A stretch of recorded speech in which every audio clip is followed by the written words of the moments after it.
আসসালামু আলাইকুম। প্রবাস থেকে আমি আমিনুল বিডি ব্লগ থেকে চলে এলাম। এমনিতেই সর্বনাশ, আবার কিছু কিছু মানুষের হলো ভাদ্র মাস। এমনই ঘটনা ঘটতেছে আমাদের বাংলাদেশে। আজকে এমনিতেই বন্যার কারণে মানুষ মরে যাচ্ছে, ডুবে যাচ্ছে, না খেয়ে আছে। কত দিক থেকে কত রকমের সমস্যা, নেট বিচ্ছিন্ন, কারেন্ট বিচ্ছিন্ন, আর তাদের দাবি আমাদের দফা মানতে হবে। মানে এগুলা মানে কোন ঘরের সন্তান আমি জানি না। মানে এদের বিবেকহীন বা বিবেকহীনতা দেখে মানে সত্যি আমি মুগ্ধ। কারণ এগুলো বলতে গেলে অনেকেরই চিবি লাগবে, অনেকেরই সমস্যা আমাকে দেখে একটু জ্বলবে। যাদের জলে তাতে কার কার জলে সেটা আমার মানে জানারও বিষয় না, আর তাতে আমার কিছু যায়ও আসে না। তো আশা করি ভিডিওটির সাথে থাকবে। আজকে আমি আমিনুল অত্যন্ত গুরুত্বপূর্ণ একটি বিষয় নিয়ে চলে এলাম। আজকে আমাদের দেশে যে বন্যা পরিস্থিতি, আজকে লক্ষ লক্ষ মানুষ না খেয়ে আছে, শত শত মানুষ মারা যাচ্ছে, শত শত মানুষের ঘরবাড়ি তলিয়ে যাচ্ছে, আর তাদের দাবি আমাদের দফা মানতে হবে। আরে ভাই, তোদের দফা মানতে হবে, তোরা কি আর সময় পাস না?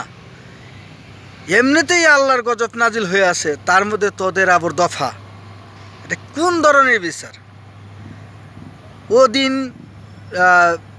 দেখলাম সমন্বয়ক যে মন্ত্রণালয়ের যে দায়িত্ব আছেন, তারা কিন্তু অলরেডি আনসারদের যে এক দফা দাবি, সেটা কিন্তু যে বড় একটা দফা, সেটা কিন্তু মেনে নিয়েছে। তারপরও কেন ছাত্রদের উপর হামলা করা হলো? এটা অযৌক্তিক, এটা আমরা মেনে নিতে পারি না। আজকে ছাত্রদের জন্য আমরা দেশ ফিরে পেয়েছি, আমরা স্বাধীনতা ফিরে পেয়েছি। এটা আজকে যদি এই আওয়ামী লীগ সরকার থাকতো, তাহলে কে কোথায় থাকতো? দাবি দাবা কি এতদিন ছিল না? আর আনসারদের আজকে দেশ স্বাধীন হয়েছে, তাদের দফা বের হয়েছে। এতদিন কোথায় ছিলেন আপনারা? আজকে যে দফা নিয়ে আসতেছেন, ইমরাদে এই দিক দিয়ে মানুষ, শত শত মানুষ না খেয়ে আছে, লক্ষ লক্ষ মানুষ না খেয়ে আছে, লক্ষ লক্ষ মানুষ ঘরবাড়ি ছাড়া, লক্ষ লক্ষ মানুষ খিদার যন্ত্রণায় কষ্ট ভোগ করতেছে, কারেন্টহীন, বিদ্যুৎহীন, নেটহীন, আর আপনাদের দাবি নিয়ে শুরু হয়েছে। এটা আমি কোনোভাবেই মানতে পারি না। তো সকল প্রবাসীর মধ্যে থেকে আমি বলতেছি, কারণ আমার কথা প্রবাসীদের কথা একই কথা। তো আমি যেটা মনে করি যে এটা একটা অযৌক্তিক। ভাই, তোমাদের সমস্যা আছে, তোমাদের দাবি আছে, তোমরা 1 মাস পরে করো, 15 দিন পরে করো। পানি তো আর আজীবন থাকবে না, পানি তো নেমে যাবে ইনশাল্লাহ। আল্লাহ করলে একদিন না একদিন নেমে যাবে। তো ভাই, তোমাদের এত তাড়াহুড়া কেন?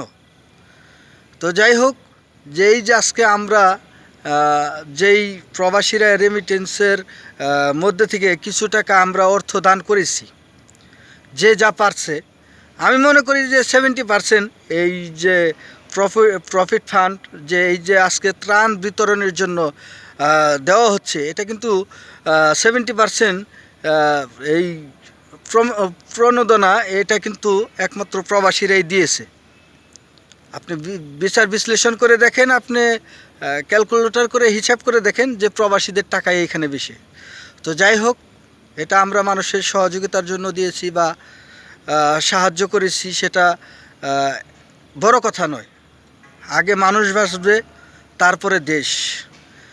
আজকের যে পরিস্থিতি শুরু হয়েছে, তাতে আমার মনে হয় না যে আজকের যে এই যে যারা আন্দোলন করতেছে এটা ঠিক। তো যাই হোক, সবার কাছে অনুরোধ রইল, সবাই একটু বুঝ জ্ঞান দেন, দান করেন, কারণ এগুলা মানে মানুষের পর্যায়ে পড়ে না। তো যাই হোক, ভিডিওটি বড় করতে চাই না। তো আজকের মতো আমি আমিনুল এখানেই বিদায়। যদি ভিডিওটি ভালো লাগে, লাইক কমেন্ট শেয়ার করে পাশে থাকবেন এবং সাবস্ক্রাইব করে বেল আইকনটি দিয়ে দেবেন। তো আজকের মতো আমি আমিনুল এখানেই বিদায়। আসসালামু আলাইকুম।